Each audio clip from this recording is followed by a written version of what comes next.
Bonjour à tous, je vous invite à vous abonner à cette chaîne, à aimer, à partager, à commenter ces vidéos, c'est très important. C'est une manière de nous soutenir. Merci à vous tous. Bonjour Marceau. Bonjour. Alors vous êtes dessinateur, vous êtes l'auteur et dessinateur notamment de 5 tomes de la bande dessinée Brom aux éditions Manus. Vous êtes dessinateur dans la revue La Furia et puis votre dernier album c'est Expérience de mort imminente aux éditions donc Manus aussi, écrite par Papacito. Et nous sommes avec notre partenaire Valeurs Actuelles, Richard Desèze, chroniqueur bande dessinée. Bonjour Richard. Bonjour Corentin. Alors vous allez nous parler de cette BD, puis on va aussi parler de votre influence de dessinateur, ce que c'est plus le côté Richard. Mais d'abord je voulais revenir sur vous, sur votre parcours. Donc comment vous êtes devenu dessinateur, parce qu'à la base vous n'avez pas fait les beaux-arts, vous n'avez pas eu la filière classique, si je puis dire. Bah écoutez, j'ai toujours dessiné depuis tout petit. Ça a commencé à s'intensifier sur les coups de 15-16 ans. J'ai commencé à vouloir faire un petit peu de la BD puisque j'étais un grand lecteur de Flux Glacial. On en parlera tout à l'heure, je pense. Et en fait, ça s'est fait naturellement, c'est-à-dire que après quelques années de chantier et d'usine, puisque j'ai commencé ma vie professionnelle comme ça, vers la vingtaine, je me suis dit qu'il était temps de transformer l'essai et d'en faire mon métier. Donc là, je me suis vraiment investi et on en est là aujourd'hui. C'est ça. Et donc vous avez commencé au début par Facebook, c'est ça? Au début, vous avez commencé par les réseaux sociaux. Vous êtes directement en lien avec. Alors c'est ça qui m'a permis effectivement d'en arriver là aujourd'hui. Mais au début, j'ai commencé par les voies naturelles, c'est-à-dire on prépare des petits dossiers, des photocopies, on envoie ça aux éditeurs qui refusent tous les uns après les autres. Et c'est vrai qu'aujourd'hui, on a quand même une chance. Enfin, les artistes d'aujourd'hui ont une chance comparée à ceux d'il y a encore 20 ou 30 ans. C'est qu'on peut proposer directement son travail au public, ce qui n'était pas le cas avant. C'est-à-dire qu'il y avait des filtres. Il fallait passer d'abord par la secrétaire. Il ne faut pas qu'elle oublie votre dossier. Rédacteur en chef, si quelqu'un n'aime pas votre tronche dans les parages, ça passe pas. Donc en gros, c'était vraiment très très compliqué. Il fallait avoir du piston, quoi. Aujourd'hui, on met le travail sur Facebook. Si c'est de la merde, bah, ça marche pas et tout le monde le voit tout de suite, donc vous n'avez pas d'excuses. Et si c'est bon, j'espère, ce que je pense dans mon cas, il y a du succès et du coup c'est plus rapide. C'est ça. Et donc aussi, il faut le dire, vos bandes dessinées sont plutôt engagées. Alors on va dire que vous êtes un artiste engagé, mais vous êtes pas bien engagé. Controversé. Vous n'êtes pas bien engagé pour le domaine de la culture. Et comment vous est venu aussi cette conscience, alors on va dire politique pour faire large, mais comment vous avez eu cette conscience politique et comment vous la mettez dans vos dessins? Alors déjà, je pense, sans vouloir vous faire injure, que conscience politique, c'est un petit peu pompeux en ce qui me concerne. Je pense que j'ai un niveau politique de français moyen, en fait, de café du commerce. C'est peut-être d'ailleurs ce qui fait mon relatif succès, c'est que je pense que je vois les choses, en fait, comme un français classique, donc qui voit la société évoluer, selon moi, dans le mauvais sens à tous les niveaux. Et vous me disiez, excusez-moi, la conscience politique.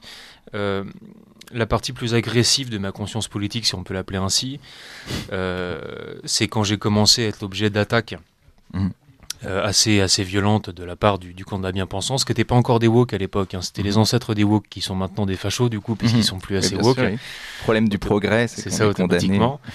Mais au début, non, je faisais sur Facebook, je faisais des planches un petit peu satiriques, mais on en parlera tout à l'heure sûrement avec Richard, mais comme dans les années 70-80, en fait, du flux glacial dans l'idée, dans l'esprit en tout cas. Et de voir que je me faisais traiter de néo-nazi pour faire des machins que les mecs faisaient il y a 30 ans, ça m'a un petit peu agacé. Et comme je suis un petit peu têtu, j'ai dit, bah tiens, si c'est comme ça, je vais en faire encore des tonnes et voilà. Ce que je regrette pas du tout, hein, fondamentalement. Mais justement, il n'y avait pas d'espace, c'est-à-dire qu'on connaît Fluide Glacial, on connaît Charlie Hebdo, donc des dessins satiriques, on va dire plutôt à gauche, mais il n'y avait pas d'espace pour la non-gauche, c'est ça. Et donc vous avez pris un espace et donc vous êtes politisé en fait malgré vous. Oui, c'est vrai. Bah, je pense que je suis un des premiers, d'autres viendront à ma suite bien sûr, il n'y a pas de souci là-dessus, mais je suis un des premiers effectivement dessinateurs qu'on peut qualifier de droite, populaire, à succès en tout cas, c'est vrai. C'est ce qui m'a valu, ce qui me vaut encore aujourd'hui pas mal d'agressivité de la part du milieu, ce qui n'est pas du tout un problème. On va revenir sur vos influences de dessin, mais d'abord je voulais vous parler quand même, avertir nos auditeurs que vos bandes dessinées sont quand même un peu violente, parfois légèrement agressif. Alors pourquoi vous avez aussi donc des personnages récurrents, on va parler d'Eugène, qui corrigent, qui sanctionnent en fait d'autres, des caricatures des personnages du progrès, enfin de notre époque. Pourquoi vous avez recours à cette violence autant d'ailleurs moins dans le dernier album, mais on va revenir sur le dernier album. Pourquoi vous avez recours à la violence pour vous exprimer comme ça? Parce que là, comme ça, quand on vous voit, vous avez l'air assez doux, assez posé. Très gentil. Et puis après, quand on voit vos dessins, on se dit ce type est une brute. Oui, non, mais tout à fait. Alors pourquoi? Écoutez, on va pas faire de psychologie de comptoir, mais je pense que on ne devient pas fou en faisant ce métier, on fait ce métier parce qu'on est fou. Donc forcément que si j'en suis venu à vouloir m'exprimer en dessin, c'est parce que j'avais des trucs à régler avec moi-même, c'est plus qu'évident.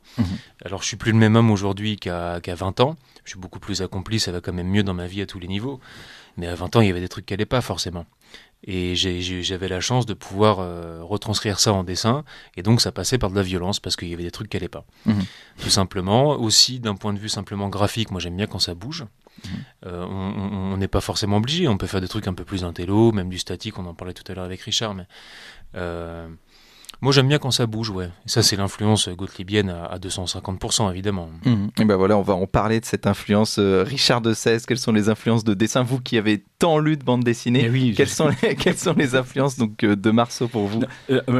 Marceau a la gentillesse de toujours dire à quel point Gottlieb l'a marqué, donc on va peut-être revenir là-dessus. Qui est-il? Parce que moi, vous savez, je suis né au début des années 90. Alors, Gottlieb est un auteur de bande dessinée qui n'existe plus, qui a créé le magazine Fluide Glacial, qui est un magazine qui a marqué des générations avec Edica, Mandrika, mais tout un tas d'autres auteurs.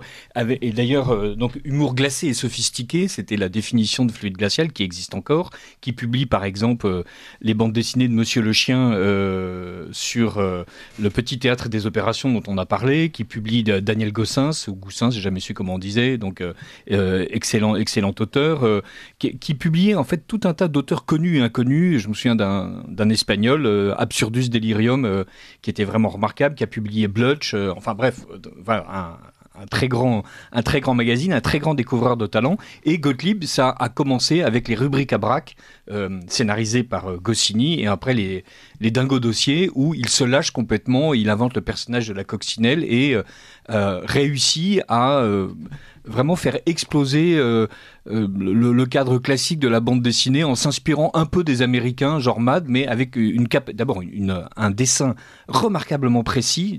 Beaucoup de gens adorent les bandes dessinées de Gottlieb parce que c'est très drôle, ça va vite, et c'est exactement ce qu'on retrouve chez Marceau. Mais il y a quelque chose que Marceau a pris à Gottlieb, c'est la précision du trait. Et aussi une certaine plasticité, c'est-à-dire on est capable, au sein de la même planche, chez Gottlieb comme chez Marceau, d'avoir la caricature et le réalisme, d'avoir la précision du trait. Là, il y a 2 ou 3 pages, notamment avec un maître nageur dont la poitrine sort d'une pilosité, vraiment de maître nageur des années 80 dans une piscine de province. Et vous avez dessiné chaque poil avec amour, ça dit, je sais pas, avec un poil de pinceau qui devait être, je sais pas, un poil de martre, comme Benvenuto Cellini, ou Cellini, pardon, le recommandait. Et ce qu'il y a de remarquable, justement, c'est cette manière dont le dessin est totalement au service de l'histoire, mais il y a un moment donné, on est obligé de se rendre compte qu'il y a une maestria graphique, alors que beaucoup de gens d'ailleurs ont refusé pendant des années à Marceau.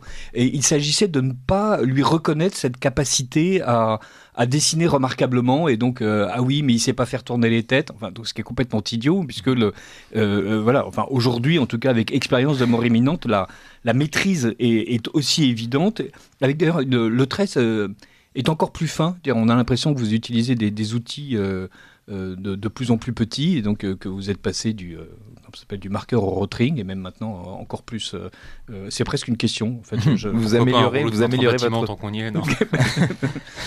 Donc vous avez effectivement, vous allez vers cette finesse du trait de plus en plus. Oui. Ça, je pourrais pas l'expliquer. Je pense que c'est propre à chaque artiste, quel que soit le domaine dans lequel il exerce, c'est de s'affiner avec le temps, d'évoluer. Moi, quand je relis mes anciens albums avec beaucoup de difficultés, parce que là je souffre énormément, je suis en train de rééditer les 4 premiers Brumm, et comme je suis un petit peu angoissé, un petit peu perfectionniste, je vois, dès que l'album est sorti, les erreurs à corriger au prochain album. Donc, je corrige de l'album en album, mais là, de revoir les choses que j'ai faites en 2015-2016, qui étaient déjà assez qualitatives, puisque moi je fais le maximum à chaque album sur le moment, avec ma technique du moment, c'est très très dur. Mais là, véritablement, je ne sais pas, dans 7 ans, si ça se trouve, vous nous direz à quel point l'expérience de mort imminente C'est sûr et certain. est une souffrance absolue pour vous de la première à la dernière page. Pour le lecteur, pas du tout. Alors, pour ce qui est des histoires, il faut avoir de temps en temps le cœur bien accroché, puisque donc il y a 2 ou 3 meurtres, 2 ou 3 séances de bastonnades particulièrement violentes, des poings qui jaillissent, des visages extrêmement déformés. Alors, c'est amusant parce qu'il y a un peu l'effet arrêt sur image ou slow motion, c'est-à-dire notamment quand la professeure d'art culinaire en prison sort un pot de Nutella et que votre héros lui met un pain, donc elle a le visage est déformé comme si vraiment on s'était arrêté sur le moment. Il y a chez vous cette volonté en fait de suspendre l'instant pour que chaque case soit au maximum de son intensité. Oui, alors ça, je vous dirais, c'est parce que j'aime quand c'est juste. En fait, ça va vous paraître bizarre ce que je vais dire, mais plus que les influences positives que j'ai pu avoir, donc Gottlieb et d'autres personnages de Flux Glacial ou d'Ierzo, peu importe, c'est d'abord les erreurs de mes confrères qui m'ont fait devenir meilleur. C'est-à-dire que moi, je ne supporte pas quand ça manque de justesse. Alors, je ne suis pas du tout en train de dire que je suis le meilleur et qu'il n'y a pas de souci là-dessus, mais j'aime quand c'est juste, j'aime quand c'est fluide. Quand le découpage, pas flux glacial, mais quand c'est fluide, la fluidité. J'aime quand le découpage fonctionne bien et quand on se dit pas tiens, qu'est-ce que ça fout là, ça ? Ou tiens, c'est marrant, ça va pas assez vite, ou il y a un truc qui va pas. Si vous regardez bien, il y a assez peu de temps mort, voire il y en a pas. Et en fait, tout roule assez proprement, et c'est là qu'on voit que les choses sont bien faites. Et donc, effectivement, pour revenir sur les histoires d'arrêt sur image, moi, je ne supporte pas quand dans une BD, il y a une scène de violence et que la scène de violence, je la ressens pas.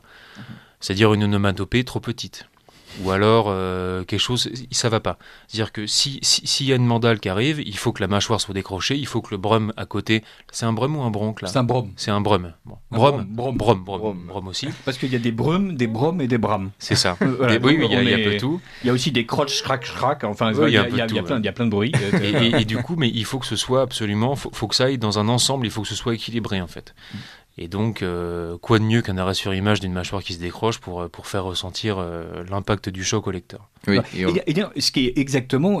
On a l'impression qu'il y a il y a peu d'influence de bande dessinée. Là, vous nous disiez tout à l'heure que vous aviez lu quand vous étiez petit, Astérix, Tintin et Lucky Luke, et ensuite Fluide Glacial. On a l'impression en revanche que le cinéma vous a presque plus inspiré. Là, quand je regarde la manière dont le héros démonte la prof de cuisine, c'est presque du Sylvester Stallone dans les premiers Rocky. Et d'ailleurs, il y a quand même d'autres choses qui sont absolument fascinantes, et notamment sur cette double planche-là. À gauche, le professeur prononce le mot Nutella, qui, pour le héros, le renvoie à sa première petite enfance, car le héros a été réincarné, il est arrivé au ciel.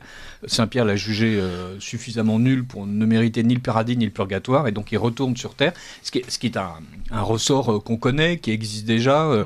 On a presque le ciel peut attendre, de Lubitsch était presque sur le même scénario. Là, il le renvoie sur Terre, il en profite pour devenir un bodybuilder nazi, donc ce qui évidemment est un peu contraire à ce que sans doute Saint-Pierre avait en tête, et le Nutella le renvoie à sa première existence où il était petit et gros, puisque cette histoire remarquable s'appelle Pas de repos pour les gros.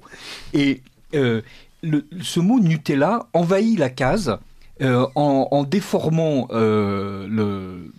presque l'espace de la case, puisque donc les bords se mettent à onduler, et c'est une typographie qui fait vraiment penser à ce qu'on faisait dans les années 70, c'est-à-dire quelque chose d'extrêmement organique. Alors qu'à côté, les brumes sont bien gras et tremblent. En fait, c'est comme si l'onomatopée était affectée par l'action elle-même, et donc elle est assurée. Mais aussi, on a des cris qui, eux, sont écrits normalement, si je veux dire. C'est juste que quand la personne crie, du coup, la typographie devient très grande, et quand elle parle normalement, la typographie est à une taille normale. Il y a un travail, en fait, graphique sur les textes qui est absolument remarquable. Il y a une autre planche qui est absolument paroxystique et qui est remarquable, où quelqu'un tire à la mitraillette, Et finalement, le ta finit sur 4 lignes, finit par constituer le fond comme un papier peint sur lequel vient s'imprimer les résultats en fait de ces rafales de mitraillettes, avec donc quelque chose d'assez réjouissant, des petits oiseaux qui se font assassiner, et puis ensuite une poule, un chat, un chien, on finit par un éléphant qui est décapité, et donc il y a une espèce de montée en puissance, si j'ose dire, de l'horreur, et à chaque fois, l'idée c'est que rien ne serait aussi vivant, aussi juste, comme pour reprendre votre expression, et aussi pertinent graphiquement que grâce justement à l'emploi que vous faites des mots. C'est pas une question, c'est une espèce de discours. Mais voilà, donc parlez-nous de vos bronques et de vos ta-ta-ta-ta-ta. Alors, ça permet d'allonger, enfin de rebondir sur ce que j'ai dit avant sur la justesse. C'est que, n'ayant pas eu de formation académique, je ne sais pas comment on fait en fait pour faire une BD. Je ne savais pas comment faire. Et donc, il a fallu que je fasse ça à l'instinct. À l'instinct, moi, comme je voulais faire les choses bien, je me suis dit que, comment dirais-je, il fallait que ce soit raccord une fois de plus. Je me perds un peu dans mes explications parce que dans ma tête c'est clair, mais j'arrive pas à le mettre en parole. Mais c'est toujours une histoire de justesse, c'est-à-dire qu'en gros, s'il y a une arme automatique à gros calibre qui tire, il faut que la typo soit raccord avec. Comme vous disiez, si on est sur quelque chose d'un petit peu onctueux comme le Nutella, avec cette espèce de psychopathe et la professeure d'art culinaire, il faut que le lecteur se rende compte qu'en fait ça commence à délirer dans sa tête. D'où la typo un petit peu molle, un petit peu onduleuse. Pareil pour les brumes, les bronques, enfin il y a tout. En gros, il faut que ce soit juste. C'est vraiment le truc le plus important. J'arrive pas forcément à théoriser dessus, mais il faut que ce soit juste toujours. Alors, et la justesse, ça consiste aussi à une galerie de portraits absolument remarquable. C'est-à-dire, il y a des auteurs de bande dessinée, Jason par exemple, où tous les personnages ont la même tête parce que voilà, c'est pas là où il met son talent. Et au contraire, d'une certaine manière, le fait que dans les bandes dessinées de Jason, tout le monde ait exactement la même tête, évidemment, a un effet comique. Où je pensais aussi à Ugleikur Daxon, je ne sais pas comment on prononce ça, donc qui lui a des dessins extrêmement minimalistes, il raconte des histoires absolument horribles. J'y ai pensé parce que en regardant Ugleikur Daxon, les histoires sont franchement répugnantes, mais comme le dessin est extrêmement minimaliste avec des personnages tout petits perdus au milieu d'une grande page blanche, évidemment l'horreur passe surtout par les dialogues plus que. Alors vous racontez des histoires qui sont moins horribles que celles du Ugleikur Daxon, mais vous y ajoutez justement cette précision et ce portrait. Là, je suis sur la mer du jeune héros, donc juste à côté du magnifique maître nageur à la poitrine poilue. Il vous a marqué celui-là. Hein. Ah non, mais il est très laid. Et puis surtout, il est... il a des chaînes, des anneaux. C'est une référence. Vraiment, c'est les cheveux longs. Enfin, c'est l'entraîneur de Manodou, non? C'est ça, oui. Comment il s'appelle déjà? Philippe Lucas. Oui, Philippe Lucas, c'est ça. Et voilà, c'est vraiment une caricature de Lucas qui est remarquable. Mais juste à côté, il y a la mère du jeune héros, qui est une dame replète, on va dire, pour ne pas être plus méchant, et qui est extrêmement précise. Et à chaque fois, vous faites en sorte qu'on puisse véritablement connaître la personne. Dire, ce ne sont pas des gens indistincts. Dire, le jeune héros est un petit gros boudeur aux cheveux courts. Sa mère a une espèce de permanente. Son père a un gros pif d'ivrogne. Sa grand-mère est un peu fripée. Et vous les caractérisez comme ça très précisément, ce qui fait qu'on est obligé d'y croire. Dire, vous embarquez le spectateur, le lecteur, dans une histoire qui... oblige en fait à ce qu'on sinon se prenne de sympathie, du moins à ce qu'on croit à la réalité de ce qu'on est en train de voir.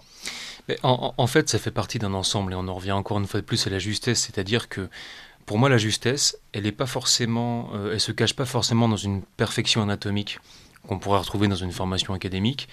Elle va se cacher dans, alors je vais essayer d'expliquer ça, dans mettre ce qu'il faut là où il faut. Pour donner l'intention qu'on veut donner. Je vous donne un exemple tout bête. Moi, il y a un truc que j'ai réussi assez bien, ce sont les courbures. Les courbures, c'est-à-dire la personne qui est posée, qui est un petit peu abattue. Il n'y a pas besoin de faire un truc excessif, avachi ou n'importe quoi. Par contre, à 2 mm près, la personne n'est plus courbée, mais elle est avachie. Voyez, les bourrelets, vous parliez de la mère du jeune héros. Les bourrelets, je suis très fier de moi. De ce que j'ai réussi à accomplir à force de travail et d'observation. C'est-à-dire que dessiner un gros, c'est vraiment pas simple. Et dessiner quel gros aussi.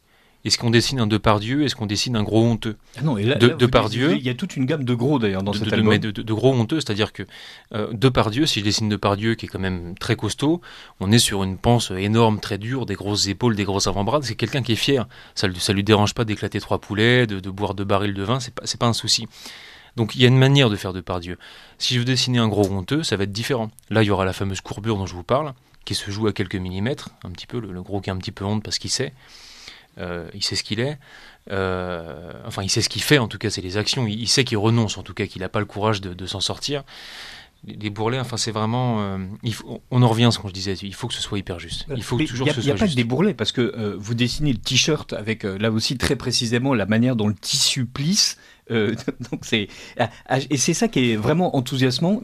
On peut comprendre l'histoire, on est pris dans le flot. Pas de repos pour les gros est l'une de celles qui va à toute allure, avec d'ailleurs beaucoup de dialogues, mais parfois des planches quasi muettes, comme par exemple celle où le héros va avoir sa crise cardiaque. Et là, toute la planche, et c'est le fait de quelqu'un qui monte un escalier, a une crise cardiaque, tombe, et donc la dernière case est noire, et donc on comprend ce qui s'est passé.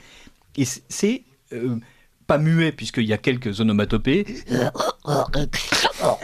Bram, prout, prout, crac. Et on est avec toujours cette espèce de justesse dans la première partie, où c'est vraiment un gros qui grimpe un escalier, et après le côté absolument caricatural du gros qui dévale les escaliers et s'explose contre la case, donc qu'on sent être le mur. Ça, c'est quelque chose que vous faites souvent, c'est-à-dire... La case est évidemment l'espace dans lequel vous dessinez, mais c'est aussi un mur physique. Et notamment Eugène, l'un de vos héros favoris, a tendance à écraser la tête des gens contre le bord de la case, et on s'aperçoit à quel point ce bord de case est un espace vraiment infrangible. On ne peut pas passer la case de marteau. Je veux dire, là, c'est du roc, c'est du béton, c'est une porte de prison. Et de temps en temps, et là, c'est vraiment cette planche est remarquable. Il y a une volonté évidemment d'être jusqu'au boutiste qui est aussi un peu dans les dialogues, et c'est là où on sent que ça commence à déraper, parce qu'au début le petit gros on le trouve sympathique voilà, après tout il est un peu victime, puis il arrive chez lui et il dit les gens ils se moquent de moi à l'école parce qu'ils disent que je suis gros, et sa mère lui dit l'injonction systémique à la prétendue perfection physique est une violence de tous les instants qui traumatise les personnes et les empêche de trouver le chemin jusqu'à elles-mêmes. Reveux-tu une tartine mon chéri? Et donc là on comprend que la mère est absolument pourrie par l'éducation positive d'aujourd'hui et l'anti-body shaming, et donc je sais pas comment ça s'appelle. Alors, on rappelle que l'auteur est Papacito quand même. Donc, oui, mais j'ai eu l'impression... Je solidarise. Voilà, l'auteur est Papacito, mais on sait que Marceau ajoute sa patte, et que Papacito ne lui fait pas un scénario comme Goscinny faisait en expliquant ce qui se passe dans chaque case et où poser la caméra. D'ailleurs, je voulais revenir là-dessus. Donc, Marceau, dans votre livre, dans votre album Expérience de mort imminente, donc aux éditions Magnus, on le rappelle, c'est Papacito qui est l'auteur, vous êtes le dessinateur. Alors, comment on travaille avec Papacito? C'est-à-dire, comment vous avez travaillé ensemble, et puis comment aussi vous avez un peu la même fibre ou le même humour, comment vous avez mis en dessin quelque chose qu'il y avait dans la tête de Papacito? Alors, la première chose importante, comme vous l'avez dit, c'est qu'on a le même humour tous les deux. Donc ça, c'est déjà une bonne chose, parce que il est monnaie courante que les maisons d'édition mettent en relation un dessinateur et un scénariste qui ne se connaissent même pas. Mais comme ils ont des formations précises tous les deux, en fait, ça match. Ça match pas du tout, mais ils savent travailler tous les deux, mais il leur sort quelque chose de fade. Hugo et moi, parce qu'il s'appelle Hugo, on a à cœur de se faire rigoler l'un et l'autre, c'est la première chose. Donc ça, c'est déjà pas mal. Ensuite, pour les scénarios, ça a un petit peu évolué avec le temps. Les premières collaborations qu'on a pu faire, donc Fils de pute de la mode, tome 1 et 2, là, pour le coup, il me donnait juste des directions.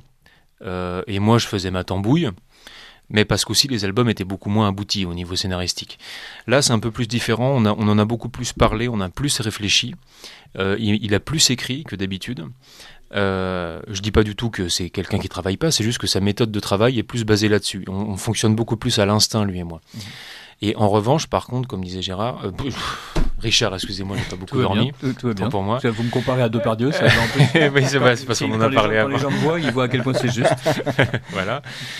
Comme disait Richard, comment dirais-je? Vous disiez quoi déjà? Richard dit beaucoup de choses. Je disais beaucoup de bien de vous. On disait, non, parce Dans que cette première partie. j'ai perdu le fil du coup parce qu'on a rigolé.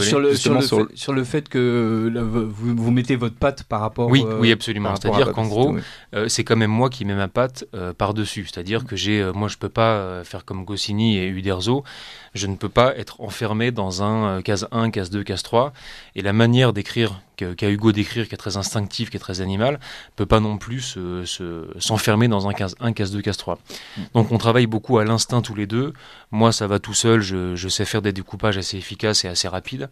Je lui montre toujours quand même pour qu'il valide. Et ça se passe comme ça. Et on rappelle quand même donc, que l'histoire, c'est Expérience de mort imminente, donc aux éditions Madnus. Donc c'est différentes personnages donc, qui décèdent. On a parlé on va l'appeler le petit gros, hein, parce que c'est quand même comme ça comment vous le présentez dans la BD. Donc il y a des histoires donc, de personnes qui décèdent et puis après qui sont devant Saint-Pierre pour savoir s'ils vont en paradis ou en enfer. Et donc ça c'est quelque chose qu'il y a toujours dans vos BD, c'est-à-dire il y a un côté on va infliger une sanction aux personnes, ça c'est très dans l'esprit de Papacito. Et là, en fait, c'est des personnes qui, entre guillemets, ont fait n'importe quoi dans leur vie, ou pas d'ailleurs. Donc, d'ailleurs, il y a aussi un monsieur moyen qui, lui, n'a rien fait de sa vie et qui, lui, va aussi en enfer. Et ça, c'était une volonté aussi, il y a une critique peut-être plus philosophique, peut-être plus sophistiquée. Vous parliez de fluide glacial tout à l'heure, qui est glacé et sophistiqué. C'est plus sophistiqué que juste Eugène, votre personnage d'avant, qui mettait une baffe. Il y a aussi une correction plus philosophique, même quasiment plus spirituel, on va dire. Ouais. Bah, c'est qu'avec le temps, on a un petit peu envie d'autre chose. Ça veut pas dire tout jeter à la poubelle et renier son passé, c'est pas du tout ça. Mais effectivement, même si je trouve toujours beaucoup de plaisir à dessiner des choses violentes, parce que j'aime bien les grosses onomatopées, j'aime bien quand ça fait du bruit et toutes ces sortes de choses, je prends plus de plaisir aujourd'hui à installer quelque chose, à faire passer une idée. On fait des choses, des BD plus longues aussi, parce qu'on a le temps de développer une histoire, d'aller chercher un peu plus les personnages au fond. Donc non, je vous dirais, c'est juste avec passer la trentaine, peut-être qu'on est un peu moins nerveux qu'à la vingtaine, qu'on a réglé des choses aussi dans ma vie personnelle. J'ai moins de rage, donc j'ai moins besoin de hurler ce qui va pas en BD. Et voilà, non, c'est l'évolution naturelle, j'ai envie de vous dire. Oui, et vous critiquez donc tous les istes, les véganistes, les communistes. Ah oui, ça bouge pas. Vous critiquez aussi toutes les religions sauf le christianisme, ce qui est quand même assez incroyable dans le milieu culturel. C'est Papacito qui a écrit. Et c'est ça. Et vous critiquez aussi Monsieur Moyen, et donc, ce qui est assez drôle. Donc à un moment, il y a un conseil des démons avec le diable. Alors il faut vraiment lire la BD pour comprendre, mais c'est tout un monde. Et puis même, entre guillemets, même le diable se dit mais c'est dingue, avant on avait des ennemis, enfin des vrais méchants, même aujourd'hui on n'a plus de héros et on n'a plus de vrais méchants aussi, c'est-à-dire que tout s'est moyennisé. Vous parlez entre guillemets de Monsieur Moyen qui se vaccine et qui vote Emmanuel Macron, en gros. Pour vous c'est encore pire limite qu'un vrai méchant? Je pense. Je pense parce que du coup, la moyennitude, excusez-moi pour ce mot que je viens d'inventer. Ségolène Royal vous valide. Et ben voilà, on est bon. La moyennitude appelle aux pires choses, c'est-à-dire que, ça c'est vieux comme le monde, mais à se laisser faire et à trouver que finalement c'est pas si grave, on en arrive à des gros problèmes. Il faut être... moi j'ai beaucoup plus de respect pour le dernier des antifas punk à chien aviné qui va acheter un cocktail Molotov que pour quelqu'un de moyen qui va finalement tout laisser passer et pas trop se débattre et trouver que c'est plus ou moins comme ça. La France change, mais c'est comme ça, toujours été comme ça, tu vois, un petit peu mou. Et ça, c'est ce qu'il y a de pire en fait. C'est les gens moyens qui nous font perdre des élections. Si tant est qu'ils servaient à quelque chose, on va commencer par là. Mais oui, et qui laissent tout faire. Et qui déçoivent même le diable. Richard de 16.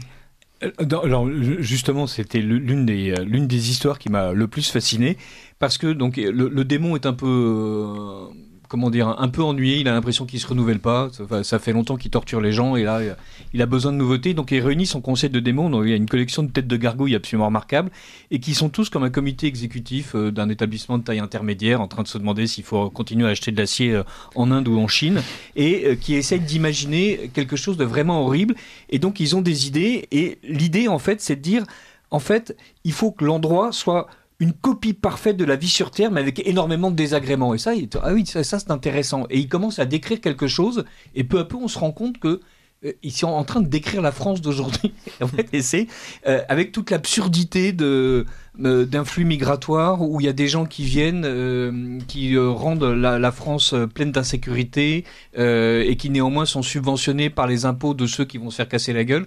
Et les démons, peu à peu, donc en décrivant cette réalité qui ressemble de plus en plus à la nôtre, finissent par vomir eux-mêmes devant la perversité incroyable de ce qu'ils ont imaginé. Oui, il y a beaucoup de vomi, et c'est hein, un chef-d'œuvre de scénario parce que ça monte en puissance peu à peu jusqu'au moment où les personnages se mettent à dire ah oui, on pourrait imaginer des trucs incroyables, des Roms, des végans, des boomers, Sandrine Rousseau, un vaccin inefficace aux effets secondaires inconnus contre un rhume, non, 3 doses de vaccin. Donc, ils sont là, ils tiennent le truc, ils sont absolument il y en a un qui dit non mais là je peux pas, non, c'est vraiment horrible. Et ça, cette histoire est vraiment remarquable parce que voilà, c'est un dialogue autour d'une table et vous nous en parliez tout à l'heure, vous aimez quand ça bouge et là vous réussissez à faire bouger ça, c'est-à-dire bon, on sent la caméra qui tourne, les gros plans sur les uns et les autres, il y a toujours des effets qui sont assez gottlibiens, c'est-à-dire il y a des personnages à l'arrière-plan qui en fait sont comme une espèce de gag récurrent tout au fil des pages, un peu comme la coccinelle justement dans la rubrique à braque. C'est pas la même coccinelle. Là c'est pas la même coccinelle, c'est un docteur qui vomit chaque fois qu'on prononce le mot chinois, donc voilà. Donc oui, vous êtes pas tendre avec les Chinois, oui, pendant toute la BD. Oui. Faut voir ça avec Papacito. Oui. Et vraiment, l'album donc n'est disponible que sur Internet, donc il faut aller sur le site des éditions Magnus, www.magnus.com. Et donc voilà. Alors une fois de plus, voilà, par rapport aux bandes dessinées que nous recommandons habituellement avec Corentin, et nous reparlerons de la bande dessinée des éditions du Triomphe, avec notamment une très belle bande dessinée sur le pèlerinage des pères de famille à Cotignac. Eh bien, Marceau, c'est pas la même chose. Voilà. Faut prévenir. Il y a de la violence. Voilà. Il y a un peu de vulgarité aussi. Alors pourquoi vous mettez pas de vulgarité, de grossièreté. C'est vraiment important ça. Oui, de la grossièreté. Oui, je pense aux dernières pages, mais non, quand même, oui. Enfin, c'est pas non plus quand Hulk et Mr. T se rencontrent et comment dire copulent avec une féministe. Tout ça étant censé être au paradis. Malgré tout, c'est grossier, mais c'est pas vulgaire. Il y a totalement la différence entre grossier et vulgaire en quelques minutes, parce que malheureusement Richard va nous présenter encore d'autres BD. Grossier, je vous dirais que ça va être le tout venant au niveau injurieux, donc c'est les insultes, c'est les choses. Vulgarité, ça peut être, on peut avoir un langage châtié, voire soutenu, et tout à fait vulgaire, hein, c'est-à-dire que vous prenez j'ai des exemples politiques en tête, mais je ne veux pas faire de polémique, mais vous pouvez prendre des femmes politiques qui sont des poissonnières, vous lui mettez un shaver Tanel, ça reste des poissonnières, quoi. Vous savez que c'est une poissonnière, c'est-à-dire il n'y a pas moyen. C'est ça la vulgarité, il n'y a pas besoin. Mais moi j'aime bien la grossièreté parce qu'en plus ça permet d'amener des choses, surtout avec des onomatopées en 4x3, ça permet d'amener des intentions très justes. Bon là on peut pas dire de mots à votre radio, enfin à votre antenne, mais une bonne insulte en 4 cases, en 4 lettres très grosses avec un personnage avec une bouche comme ça qui hurle, c'est très efficace. Ça c'est grossier. C'est pour ça que j'aime les choses grossières. Oui, et en tout cas, votre BD est efficace. Merci beaucoup, Marceau. Merci. On rappelle donc votre bande dessinée Brum, vous aussi la revue La Furia où vous êtes dessinateur dedans, et puis Expérience de mort imminente aux éditions Magnus, coécrite par Papacito. Merci à vous.